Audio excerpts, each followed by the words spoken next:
귀한 찬양 감사합니다. 우리를 늘 주 안에 주 품에 품어주시는 존귀하신 어린 양 예수 그리스도를 경배하는 성도들 되시기를 바랍니다.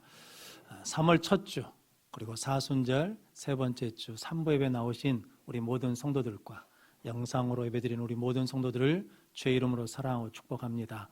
하나님 은혜와 평강 가운데서 늘 믿음 안에 강건하시고 복되게 살아가는 성도들 되시기를 바랍니다. 우리 옆에 분 한번 같이 인사하겠습니다. 예수님이 우리의 머릿돌이십니다. 예수님 안에 하늘 보화가 가득합니다. 그 머릿돌 대신 예수님 위에 굳게 세워져서 역전의 은혜, 심판의 은혜를 가지고 날마다 승리하는 우리 성도들 되시기를 바랍니다. 오늘은 마태복음 22장 1절로 14절 말씀, 청함에서 택함으로 라는 말씀으로 함께 은혜를 나누겠습니다. 먼저 주여 말씀하옵소서 같이 하겠습니다. 주여 말씀하옵소서 주의 종이 듣겠나이다. 아멘. 하나님의 음성이 들리는 복된 시간이 되시기를 바랍니다. 오늘 본문 말씀 14절에 예수님께서 청함을 받은 자는 많은데 택함을 입은 자는 적다라고 말씀합니다. 왜 택함 받은 자가 적은지, 또 우리는 택함을 받기 위해서 무엇을 해야 되는지 함께 은혜를 나눔으로 우리 모든 성도들이 예수님께 택함을 받아 늘 복되고 능력 있게 살아가는 성도들이 되시기를 바랍니다. 청함에서 택함으로 첫 번째는 부르심에 응답하라입니다. 3절 말씀 같이 읽겠습니다. 그 종들을 보내어 그 청한 사람들을 혼인잔치에 오라 하였더니 오기를 싫어하거늘. 아멘. 예수님께서 다시 천국 비유를 말씀해 주셨습니다. 그러면서 천국은 어떤 왕이 자기 아들을 위해서 혼인잔치를 베푼 것과 같다라고 말씀합니다. 그러면서 청한 사람들에게 오라라고 했다라는 거죠. 왕이 잔치를 베풀어 가지고 이제 아들 혼인잔치가 있으니까 몇 월, 며칠, 몇 시에 한다. 그러니까 여기에 참석할 수 있는지 참석할 수 없는지를 응답해 달라는 거거든요. 우리도 모임을 갖게 되면 오는지 안 오는지를 말해 달라는 거죠. 그래야 뭐 할 수 있으니까, 거기에 맞게 준비할 수 있으니까.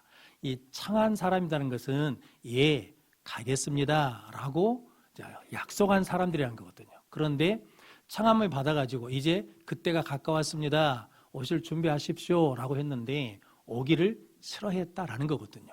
오기를 싫어했다는 것은 거절했다는 것인데 한 번 거절한 것이 아니라 헬라어 시절에는 계속해서 거절했다라는 거거든요. 그러자 왕이 다시 다른 종들을 보냈습니다. 이제 잔치 준비가 다 됐다는 거죠. 소도 잡고 살찐 짐승도 준비한 오찬을 준비했으니까 오십시오 라고 그랬는데 그들이 돌아보지 않았다라고 그러거든요. 돌아보지 않았다는 것은 하찮게 생각했다, 쉽게 생각했다, 무시했다라는 거거든요. 누가 초대했는데? 왕이 초대했는데 왕의 명령에 대해서 하찮게 생각했다는 거죠. 이 사람들은 왕이 어떤 능력이 있는지, 왕의 잔치가 어떤 권능이 있는지를 알지 못하니까 그렇게 돌아보지 않고 하찮게 여겼다는 거죠. 그러면서 하는 말이 나는 밭에 일하러 간다, 나는 사업하러 간다, 그래서 바빠서 못 간다라고 핑계를 댔다라는 거죠. 신앙생활 하면서 핑계가 많으면 안 됩니다. 변명이 많으면 안 되거든요. 핑계를 대려고 그러면 수백 가지가 되죠. 그런데 우리는 핑계나 변명을 대는 게 아니라 하나님이 말씀하시니까, 하나님이 기뻐하시니까, 하나님이 부르시니까 아멘하고 순종하는 믿음의 성도들 되시기를 바랍니다. 전에 한번 말씀드린 것처럼 아프리카의 신발 회사에서 종업원 2사람을 시장조사라고 보냈다는 거죠. 그런데 한 사람은 가서 봤더니 아프리카 사람들이 신발을 안 신고 맨발로 다니니까 팔 수 없다는 거죠. 무엇을 보는 겁니까? 안 되는 이유를 찾는 거죠. 그런데 다른 한 사람은 아프리카 사람들이 맨발로 다니니까 신발 팔기에 가장 좋은 황금 시장이다라고 보고를 했다라는 거죠. 우리도 마찬가지거든요. 하나님이 말씀하시고 부르시는데 안 하려고 하면 뭐가 생겨요? 핑계거리가 생기죠. 그런데 하려고 하면 핑계거리가 생기는 것이 아니라 마땅히 해야 될 의무와 마음과 믿음이 우리 가운데 생기게 될 줄로 믿습니다. 그래서 우리는 핑계할 수 없다는 거죠. 하나님을 몰랐습니다. 하나님이 계신 줄 몰랐습니다. 하나님의 말씀을 듣지 못했습니다라고 핑계할 수 없다라고 바울이 로마서 1장 20절 말씀 같이 읽겠습니다. 창세로부터 그의 보이지 아니하는 것들 곧 그의 영원하신 능력과 신성이 그가 만드신 만물에 분명히 보여 알려졌나니 그러므로 그들이 핑계하지 못할지니라. 아멘. 하나님의 살아계심이 하나님이 창조한 우주 만물에 하나님의 능력과 신성이 다 담겨져 있다는 거죠.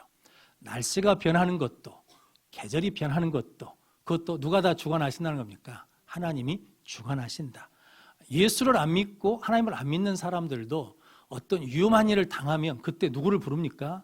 아이고 하나님, 그렇게 하나님을 찾는다는 거죠. 그 이유는 뭐 때문이냐면 그들이 생활하고 살아가면서 자연 속에서 보여주시는 하나님, 우주 만물을 운행하시는 그 속에서 나타나신 하나님을 알기 때문에 고백하는 거거든요. 그래서 그 누구도 뭐 할 수 없다는 겁니까? 핑계할 수 없다라고 말씀합니다. 그러면 성도 여러분, 핑계는 죄의 결과입니다. 아담과 하와가 하나님이 따먹지 말라는 선악과를 따먹고 불순종했거든요. 그래서 죄가 들어왔습니다. 그때 하나님이 아담아 네가 얻느냐? 라고 부르시면서 너 왜 선악과 따먹었냐? 라고 그랬더니 예, 제가 믿음이 약해서 그랬습니다. 제가 부족해서 그랬습니다. 이렇게 말한 게 아니라 하나님이 주신 여자 때문입니다. 하와 때문입니다. 라고 누구를 탓하는 거예요? 하와를 탓하고 하와 핑계를 대는 거죠. 하와에게 너는 왜 선악과를 따먹었냐? 그러면 예, 하나님 제가 믿음이 약해서 그럽니다. 라고 그래야 되는데 누구 때문이라는 거예요? 뱀 때문이라는 거죠. 그런데 하나님 앞에 그 핑계가 통합니까? 통하지 않습니까? 통하지 않습니다. 그래서 에덴 동산에서 뭐합니까? 쫓겨났거든요. 그럼 성도 여러분, 우리가 핑계와 거절이 습관이 되면 우리도 하나님의 뜻을 받지 않기 때문에 우리에게서 뭐가 없어지냐면 기쁨이 사라지고 평안이 사라집니다. 그럼 우리는 하나님이 말씀하시면, 하나님이 부르시면 아멘하고 믿고 순종함으로 하나님이 주시는 평안과 기쁨을 누리는 우리 모든 성도들 되시기를 바랍니다. 그래서 성경에서 믿음에 실패한 사람들은 다 누구냐면 핑계하고 변명하고 탓한 사람입니다. 그런데 성경에서 믿음으로 승리한 사람은 다 누구냐면 하나님의 말씀을 믿고 순종하고 응답한 사람입니다. 믿음의 조상인 아브라함도 하나님이 본토 친척 아비 집을 떠나 하나님이 지시한 땅으로 가라 했거든요. 근데 그 말씀을 따라갔다라고 그러는데 히브리서는 이렇게 고백합니다. 히브리서 11장 8절 말씀 같이 읽겠습니다. 믿음으로 아브라함은 부르심을 받았을 때 순종하여 장래 유업으로 받을 땅에 나갈새 갈 바를 알지 못하고 나갔으며. 아멘. 갈 바를 알지 못하고 나아갔다는 것은 핑계나 변명이 없이 갈 바를 알지 못하는데 누가 부르시니까? 하나님이 부르시니까 그 말씀이 뭐였다는 겁니까? 응답하고 순종했습니다. 성도 여러분, 아브라함의 집안이 어떤 집안인지 아십니까? 아브라함의 집안이 우상 만드는 집안이었습니다. 아브라함이 핑계댈 게 많잖아요. 하나님, 우리 집안은 좋지 않습니다. 하나님, 나는 나이가 많습니다. 하나님, 나는 약합니다. 라고 그럴 텐데 그렇게 핑계대지 않고 하나님이 부르실 때 갈 바를 알지 못하고 순종하며 응답하며 나아갔더니 아브라함이 뭐가 되었습니까? 아브라함이 되고 믿음의 조상이 되고 여호와 이레 복을 받는 믿음의 사람이 된 줄로 믿습니다. 그러므로 우리도 신앙생활하면서 핑계하면 안 됩니다. 사업이 바빠서, 일이 바빠서, 아이들 때문에, 남편 때문에, 아내 때문에 피곤해서, 몰라서 이렇게 핑계대는 것이 아니라 하나님이 부르시면, 말씀하시면 아멘, 예 하고 응답하고 순종하는 우리 모든 성도들 되시기를 바랍니다. 우리나라에 신유은사 집회를 크게 하셨던 현신의 권사님이라는 분이 계시거든요. 이분이 이북 분이십니다. 남편과 사별하고 남쪽으로 내려오셨답니다. 그런데 이분이 글을 읽지 못하세요. 그리고 20대 때 12가지 병을 앓으셨답니다. 그런데 하나님 앞에 기도하셨어요. 기도했더니 하나님이 하나씩 하나씩 고쳐주셨답니다. 그러면서 부르신 거예요. 아픈 사람들을 위해서 기도하라고. 그런데 이분이 하나님, 저는 미련한 자입니다. 저는 부족한 자입니다. 저는 약한 자입니다. 라고 처음에는 거절했다는 거죠.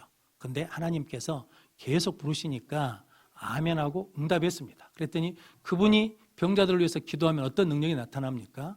치유되는 신유의 역사가 나타나기 시작했습니다. 그럼 성도들, 우리도 이렇게 변명할 수는 없습니다. 미련합니다. 그리고 약합니다. 천하고 멸시받습니다. 가진 것이 없습니다라고 핑계할 수 없어요. 왜냐하면 하나님께서 미련한 자들을 택하시고 약한 자들을 택하시고 그리고 없는 자들을 택하셔서 지혜로운 자들, 있는 자들, 강한 자들을 넘어뜨리고 이기게 하시기 위해서 부르셨다는 거죠. 그래서 우리는 하나님이 부르시면 뭐 하면 됩니까? 아멘, 이해하고 응답하고 순종하면 나머지는 하나님이 이루실 줄로 믿습니다.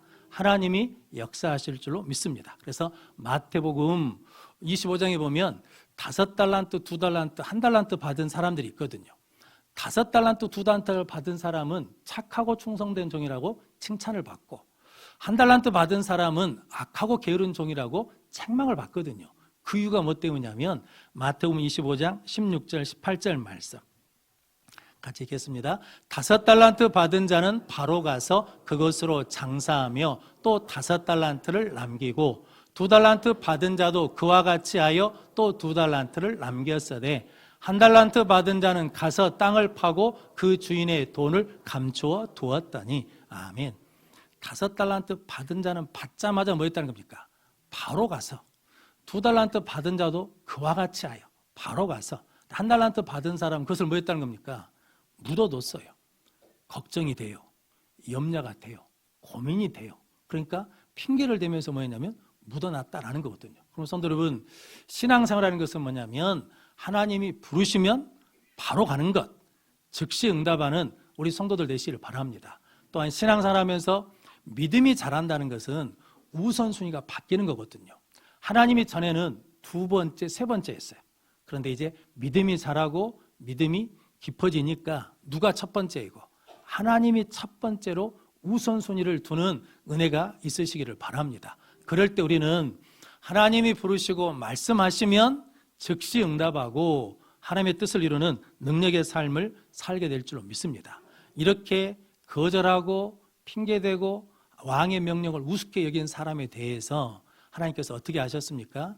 7절 말씀에 보니까 임금이 노하여 군대를 보내어서 그들을 뭐하시고 진멸하시고 그 동네를 불태워라 라고 심판하셨습니다. 그러면 성도 여러분, 우리는 못한다고 핑계하는 것이 아니라 하나님이 부르시는 것은 우리에게 뭐 해주시려고? 은혜 주시고 복 주시려고 불러주신 줄로 믿습니다. 그럼 우리는 하나님이 부르시면 즉시 순종하고 즉시 응답함으로 말미암아 하나님의 능력 가운데 하나님의 잔치에 참여하는 기쁨과 평안을 누리며 살아가는 성도들 되시기를 바랍니다. 청하면서 택함으로 2번째는 애복을 입으라입니다. 11절 12절 말씀 같이 읽겠습니다. 임금이 손님들을 보러 들어올새 거기서 예복을 입지 않은 한 사람을 보고 이르되 친구여 어찌하여 예복을 입지 않고 여기 들어왔느냐 하니 그가 아무 말도 못하거늘. 아멘. 이제 임금이 잔치를 준비해놨는데 사람이 없으니까 손님이 없으니까 종들에게 길거리에 가서 아무나 데려오라 라고 말씀하거든요. 먼저 청함받은 사람들이 이스라엘 백성들이거든요. 하나님을 잘 믿겠다고 했는데 시간이 지나면서 하나님이 아닌 다른 곳으로 자꾸 가니까 하나님께서 촛대를 옮기신 거죠. 이스라엘 백성들은 버리시고 이방인들에게 구원의 은혜가 넘어왔죠. 그래서 우리 같은 사람도 뭐 하게 됐다는 겁니까? 잔치에 초청을 받게 되었어요. 근데 그 잔치에 보니까 길거리 가서 악한 자나 선한 자나 다 데려왔다는 거죠. 천국은 모든 사람들에게 뭐 했다는 겁니까? 열려 있다. 그래서 천국의 조건은 도덕적 수준으로 판단하지 않습니다. 윤리적으로 옳냐 그러냐 그것을 판단하지 않고 일단 하나님의 부르심에 응답하고 뭐 하면 됩니까? 다 오면 됩니다. 그런데 이제 문제는 한 가지입니다. 임금이 손님들을 보려고 왔더니 예복을 입지 않는 한 사람이 있어서 너는 왜 예복을 입지 않고 여기 들어왔느냐라고 물으셨다는 거거든요.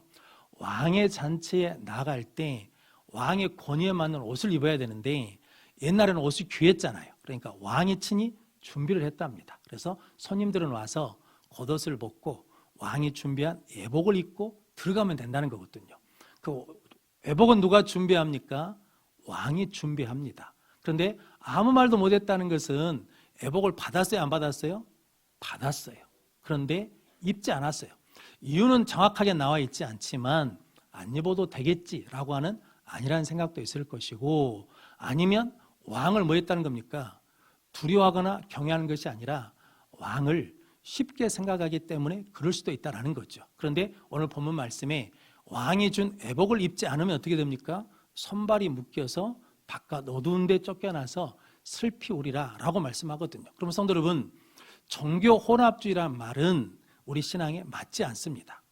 종교 혼합주의가 뭐냐면, 이게 등산을 할 때, 정상에 올라갈 때 길이 하나가 아니고 1등산로, 2등산로, 3등산로가 있는 것처럼 구원의 길도 꼭 예수만 믿어야 되는 것이 아니라 다른 신을 믿어도 구원의 자리에 올라갈 수 있다는 거죠. 그런데 문제는 왕이 하나님이 정하신 길로 와야 돼요. 왕이 정하신 애복을 입어야 된다는 거죠. 그래서 예수님께서 내가 곧 길이요 진리요 생명이니 나로 말미암지 않고는 아버지께로 올 자가 없느니라 라고 말씀하시고, 천하 사람 중에 구원받을 만한 다른 이름을 우리에게 주신 일이 없습니다. 그럼 우리는 예수를 믿어야 구원받을 줄로 믿습니다. 하나님은 모든 피조물을 창조하셨거든요. 그런데 그 피조물 중에 유일하게 인간에게만 무엇을 입히셨냐면 옷을 입히셨습니다. 아담과 하와가 죄를 짓고 벌거벗은 걸 알았어요. 그래서 스스로 뭐 해보려고 했습니까? 가려보려고 나뭇잎으로 옷을 만들었는데 그게 오래 못 가니까 하나님께서 가죽옷을 지어 입히셨거든요. 그런데 그것으로도 뭐가 해결되지 않냐면 죄가 해결되지 않습니다. 그래서 예수님께서 우리를 위해서 십자가에 달려 죽으시고 물과 피를 다 쏟으셔서 우리를 뭐 해주셨냐면 우리 죄를 씻어주셨거든요. 그래서 갈라디아서 3장 27절 말씀 같이 읽겠습니다. 누구든지 그리스도와 합하기 위하여 세례를 받은 자는 그리스도로 옷 입었느니라. 아멘.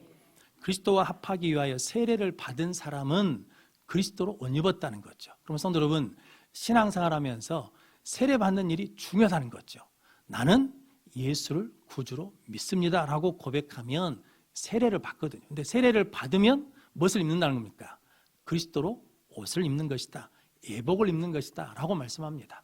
근데 지금 시대는 TV나 미디어 많이 보면 요즘에 뭐가 더 많이 나오냐면 무당들, 점치는 사람들이 많이 나오거든요. 그러면서 옷을 바꿔 입으라는 거거든요. 또 TV에서, 미디어에서, 세상에서는 야, 예수 또 옷 입고 살아가는 것이 얼마나 불편하냐, 얼마나 추하냐, 얼마나 재미가 없냐, 그러니까 세상의 옷을 입어라, 부귀의 옷을 입어라 라고 계속 우리를 유혹하거든요. 소라게라는 게 있잖아요. 바다에 가면 소라게. 소라게는 집이 없습니다. 그래서 무엇을 갖냐면 소라 껍질로 집을 삼거든요. 소라게는 이렇게 집을 찾는답니다. 소라 껍질에 입구를 잰대요. 자기 몸에 맞는지 안 맞는지. 들어갔다가 이게 실증 나잖아요. 그러면 그것을 버리고 다른 소라 껍질을 찾는답니다. 혹은 내 몸이 커지잖아요. 그러면 그 원래 있던 소라 껍질을 버리고 더 큰 소라 껍질을 찾아간다는 거거든요. 그래서 무엇을 바꾸냐면 집을 자꾸 바꿔요. 옷을 자꾸 바꿔 입는다는 거죠. 우리는 예수 그리스도로 무엇을 입었습니까? 옷을 입었어요. 근데 주일에는 무엇을 입고 있어요? 그리스도로 옷을 입고 있어. 근데 주일이 지나고 세상으로 나가면, 월요일이 되면 여러분들은 무슨 옷을 입고 다니십니까? 예수 그리스도로 옷 입는 거예요? 아니면 세상의 옷을 입고 다니는 거예요? 예수 그리스도 옷이 필요할 때는 와서 예수 그리스도 옷을 입고, 세상에 가서 좀 손해볼 것 같고 이익이 안 될 것 같고 혹은 이익이 될 것 같으면 또 무슨 옷을 입고 세상의 옷을 입고, 이렇게 우리가 세상 속에서 흔들릴 수 있는 상황이 있다는 거죠. 요한계시록 3장에 보면 사대교회 성도들이 그랬다는 거죠. 그래서 살았다는 이름을 가졌으나 죽은 자다라고 책망을 받으시거든요. 그러시면서 한 가지 유래의 말씀을 주시는데 계시록 3장 4절로 5절 말씀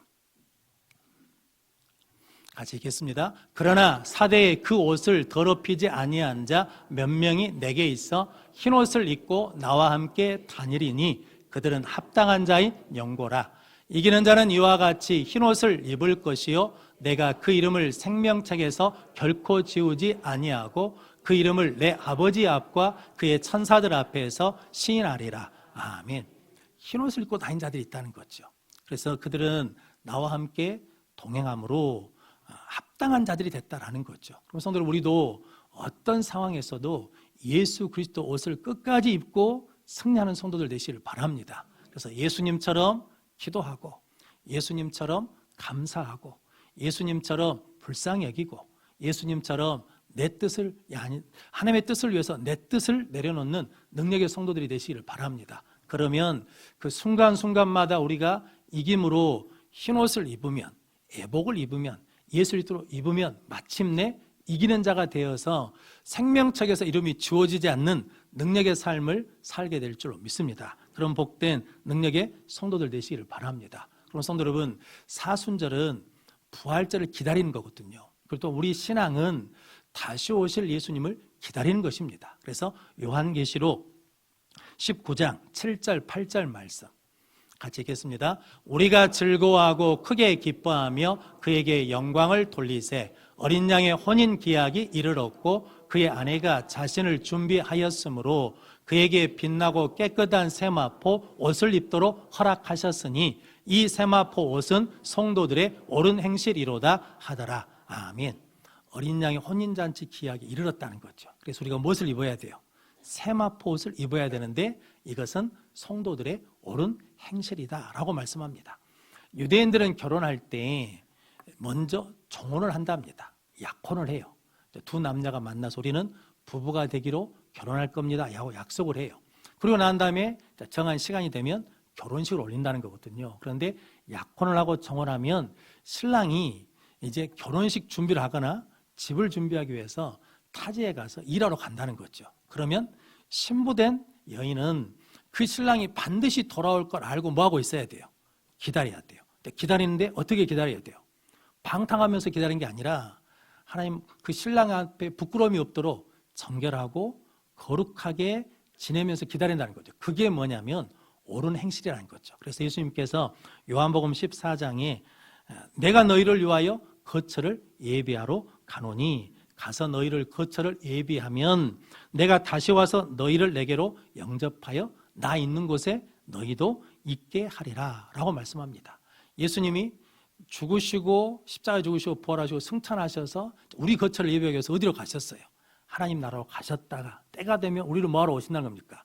데리러 오신다는 거죠. 그 예수님을 기다리는 믿음으로 우리가 거룩하게 사는 것, 믿음으로 사는 것, 하나님의 부르심에 즉시 순종하며 사는 것, 이 세상에서도 여전히 힘들고 어렵지만 예복을 입고 살아가는 것, 이것이 뭐냐면 예수 그리스도를 기다리는 신부된 자들의 옳은 삶이다라고 말씀하십니다. 이탈리아 가면 피사의 사탑이라는 게 있다 합니다. 높이가 8층으로 되어 있는데 높이가 55.8m래요.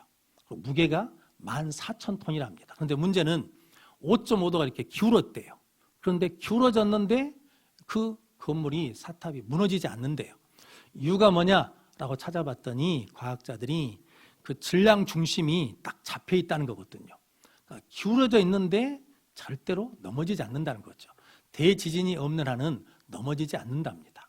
우리 신앙생활도 기울어질 수는 있죠. 그런데 우리가 우리 중심에 누구를 모시면, 예수를 모시면 절대로 넘어지지 않는 믿음을 가지고 승리할 줄로 믿습니다. 그럼 성도 여러분, 우리 개인도, 가정도, 교회도 중심에 예수를 모시고 있으면, 예수를 붙들고 있으면, 예수를 잃지 않으면 결탄코 넘어지지 않는 그 믿음으로 승리하게 될 줄로 믿습니다.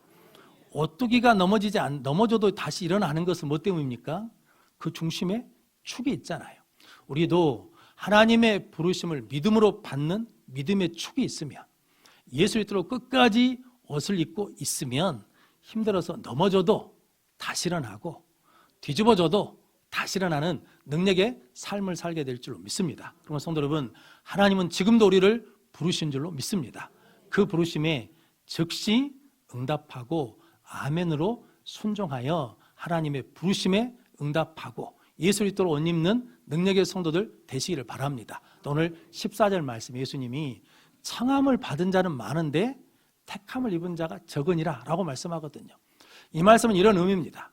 이스라엘 백성들이 애굽에서 출애굽했지 않았습니까? 근데 광야를 거쳐서 가나안 땅에 들어가는데 가나안 땅에 1세대 중에 몇 명이 들어갔다는 겁니까? 2사람, 여호수아와 갈렙. 그러니까 이 광야에서 무엇을 모았냐면 늘 불평하고 불순종하니까 1세대는 다 죽었어요. 청함은 받았잖아요. 하나님 나라에 오라고 잔치 오라고 청함은 받았는데 하나님의 나라에 들어가도록은 받지 못했다는 거거든요. 헬스장에 다닌다고 해서 다 몸짱이 되는 건 아니죠. 이제 무서운 것은 이거죠. 교회 다닌다고 다 구원받는 것이 아니라 그러면 이제 우리의 신앙이 두려워지는 거죠. 그래서 저 여러분들이 청함 받는 것으로 만족하는 것이 아니라 청함의 자리에서 택함의 자리까지 나가는 능력의 성도들 되시기를 바랍니다. 그러기 위해서 우리는 하나님의 부르심에 즉시 응답하고 어떤 어려움 속에서도 나는 예수 믿는 사람이다, 나는 그리스도로 옷 입었다라고 고백하며 살아감으로 말미암아 생명책에서 지워지지 않는 그 이름의 능력을 가지고 이 땅에서 복되게 살아가는 우리 모든 성도들이 되시기를 주님의 이름으로 축원합니다. 기도하겠습니다. 거룩하신 아버지 하나님, 감사합니다. 예수 그리스도를 통하여 구원받게 하시고 예수 그리스도로 옷 입어서 하나님의 나라에 갈 수 있도록 인도해 주시니 감사합니다. 우리 모든 성도들이 지금도 말씀하시고 부르시는 하나님의 부르심에 즉시 응답하고 순종하게 하여 주옵소서. 세상에 살면서도 불편하고 힘이 들고 혹은 손해가 될지라도 끝까지 예수 그리스도로 옷 입는 애복을 입은 자로 승리케 하여 주옵소서. 예수님의 이름으로 기도하옵나이다. 아멘.